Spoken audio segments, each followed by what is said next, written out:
حضرت رابعہ بصری رحمۃ اللہ تعالی علیہ کے لیے لکھا ہے کہ آپ تشریف فرما تھی، درمیان میں پردہ تھا، گفتگو ہو رہی تھی، دوران گفتگو کسی شخص نے شیطان کا نام لے لیا۔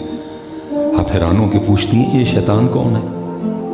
وہ سارے بڑے حیران ہیں کہ حضرت رابعہ جیسی شخصیت کو شیطان کا نہیں پتا۔